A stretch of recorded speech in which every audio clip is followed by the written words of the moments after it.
ચૈત્ર મહિનો એટલે કીડીઓને કીડિયારું કરવાનો મહિનો. ચૈત્ર મહિનો એટલે કીડીઓ માટે આખા વર્ષનો ખોરાક ભેગો કરવાનો મહિનો. આપણે બીજે કશે ના જઈ શકીએ, પરંતુ આપણી સોસાયટીમાં કે પોળમાં કે ગલીમાં કે વૃક્ષો પાસેની ઓછી માટીમાં કીડિયારું પૂરવાનું પુણ્ય કાર્ય તો કરી જ શકીએ. કીડિયારું બનાવવાની રીત: બાજરાનો અથવા ભાખરીનો જાડો લોટ, થોડો ગોળ અથવા ખાંડ, સફેદ આખા તલ અને થોડુંક ઘી અથવા તેલ, આટલું મિક્સ કરીશું એટલે કીડિયારું તૈયાર. અને જો એ પણ ના કરવું હોય તો મમરાને અને ઘીને અને ખાંડને સાથે મિક્સ કરીએ તો પણ કીડિયારું તૈયાર. જેટલું બની શકે એટલું અને જેટલા દિવસ થઈ શકે એટલું પણ આ પુણ્ય કાર્ય અવશ્ય કરજો. આપણો હિન્દુ સનાતન ધર્મ કોઈને મારીને નહીં, પરંતુ કંઈકને જીવાડીને મહાન બન્યો છે.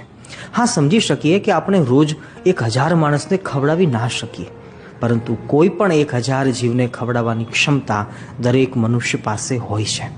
1 મહિનો વ્યસન ઓછું કરજો, પણ કીડિયારું અવશ્ય પૂરજો. હરી બોલ.